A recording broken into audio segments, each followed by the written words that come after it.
Hello again. Cathar Love 87. Karma versus compassion.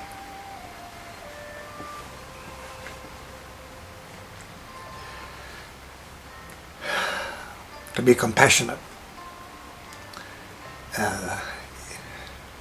goes in and out of favour with time and century.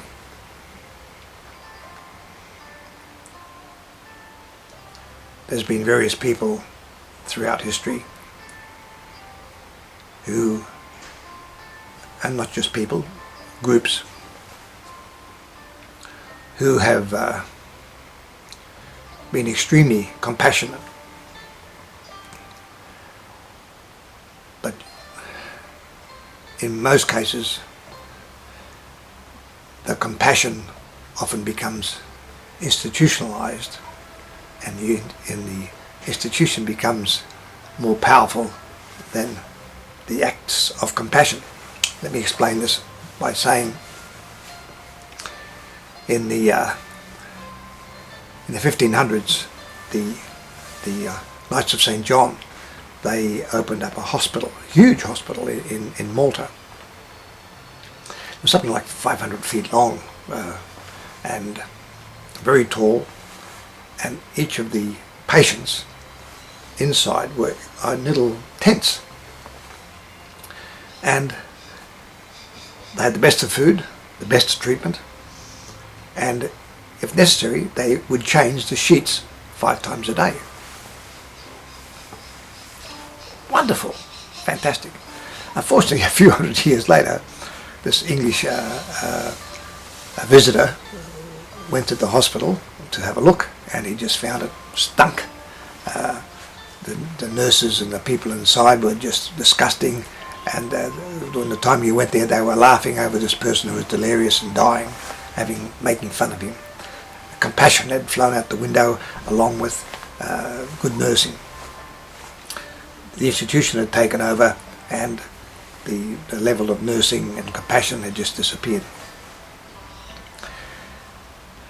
It's not easy to be compassionate because often our systems get in the way. In China, Confucius, he organized a system and whereby the father was the head, then came the eldest son, the son after that, the family, the girls came later, so each had a level of filial piety, each had a level of importance, and he had them as a series of circles, just going out and out until you just weren't included at all. And he went from prince to prince, lord to lord, trying to get somebody to use his system, and because it was a system could be used as government as well. This had happened, but after he actually died. But most countries, at one time or another, adopted this basic system that you'd be compassionate. Even in the Bible we heard about the Good Samaritan, because the Judaic people, you are compassionate to your friends, but not to your enemies. And the Samaritans were the enemies of the Jews, but he was this Good Samaritan, and this if I remember correctly, there was a sick Jewish some Jew had an accident, and the Good Samaritan, even though he was an enemy tribe, he gave him assistance and succor. So we have the story of the Good Samaritan. And there's been individual cases. There's a very famous Roman matron, Fabiola, and she went out and she just went amongst the poor and did what she could. We have, so there's been various times, but we have this business of karma, and this gets in the road of compassion.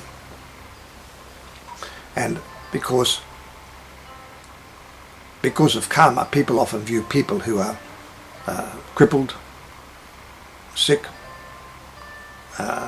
diseased as being some punishment because of something they've done in a previous life.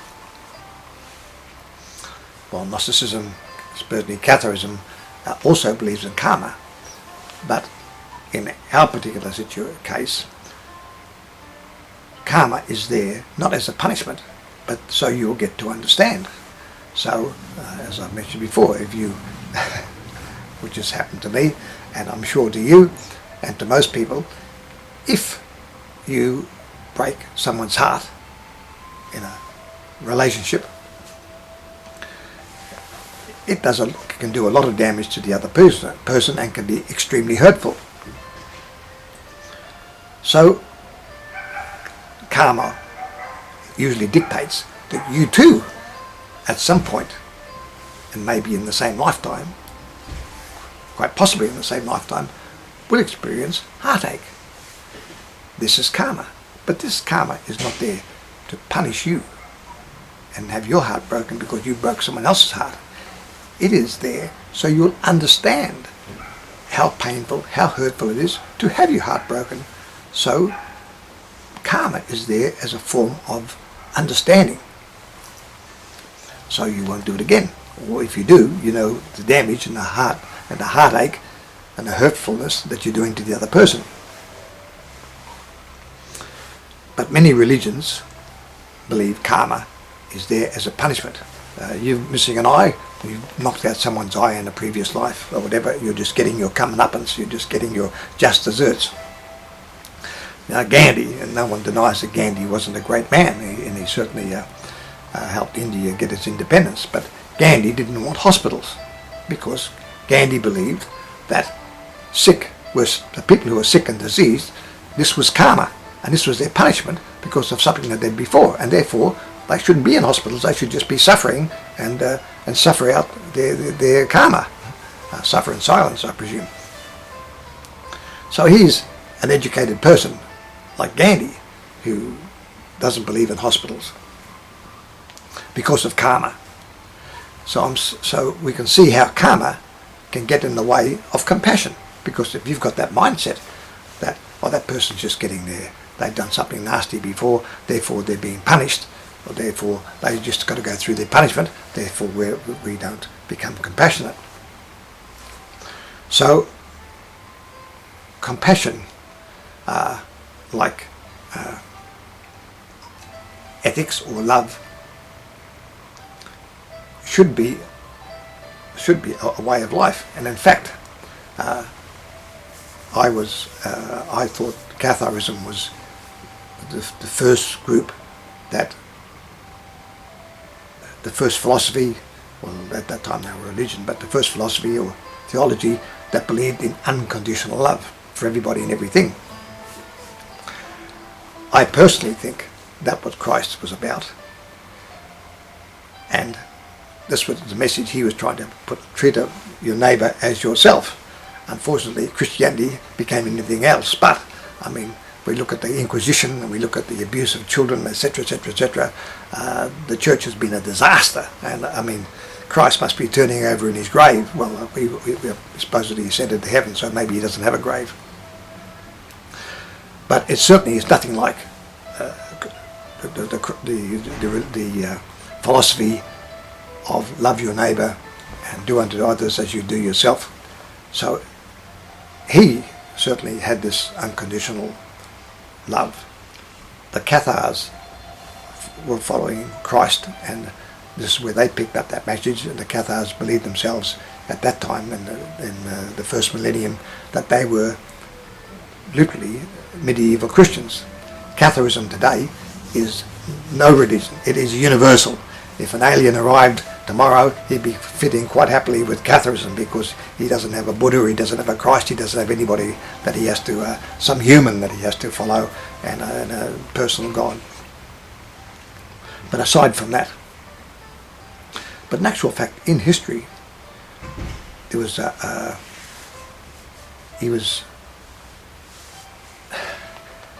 he was born a few years after Confucius. about, I'm actually not sure, but certainly about 400 years, 300 years before Christ, BC. And the only way he believed, philosophically, that we could stop wars, stop people harming each other, stop people stealing from each other, was that we had to be brought up, literally taught, and we just simply had to learn to like and love each other, love strangers.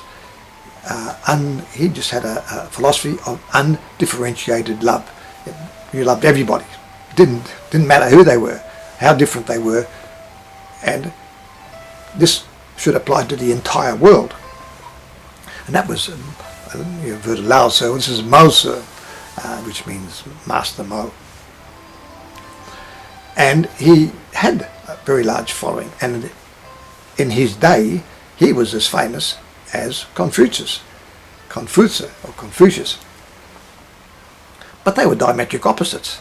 Confucius saying, here's the family, here's the people, you have to be loyal and you're compassionate to these people, but as we get away from the family, forget about them. But here's Mo Tzu saying, no, simply, this is the way towards world peace.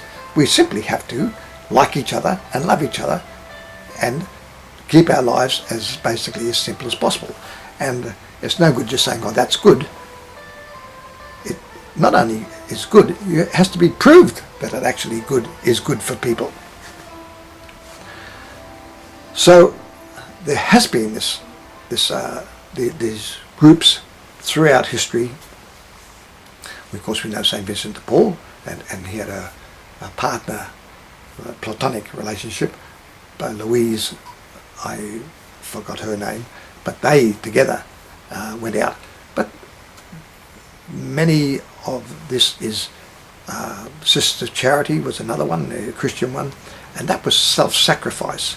That was you're doing that, you're giving up yourself, and even if you caught disease yourself, or too bad, this was self-sacrifice.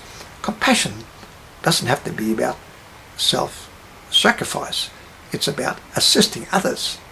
But it doesn't necessarily mean you have to sacrifice yourself to be compassionate, which tends to be the Christian aspect of it, side of it.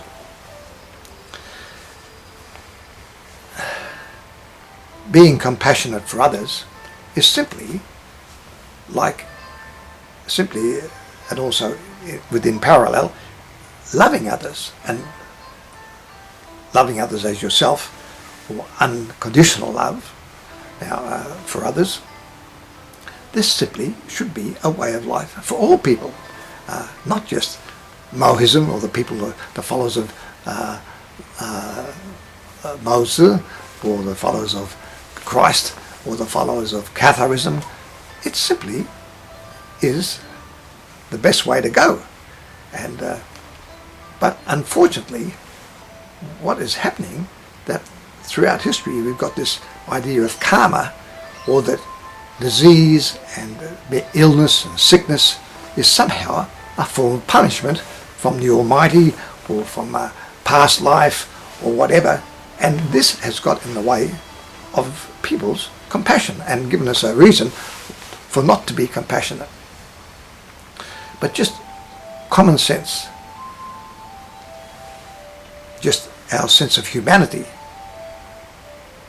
should have us being compassionate. And also the other thing is, certainly it's not denying the aspect of karma or the existence of karma, but it's how we look at karma. So karma is there not to punish us, an eye for an eye and a tooth for a tooth.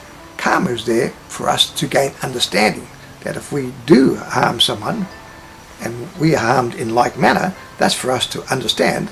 It's like the child who puts his finger on the stove.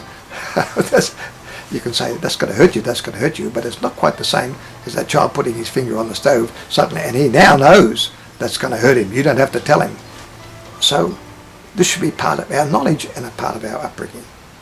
And ultimately, this is the way the world should go. Do I think it's going to happen? Certainly not in my lifetime, and I don't think my next lifetime either, but that doesn't matter. It's a journey, and we can still keep working towards it, each in our own way. Bye for now.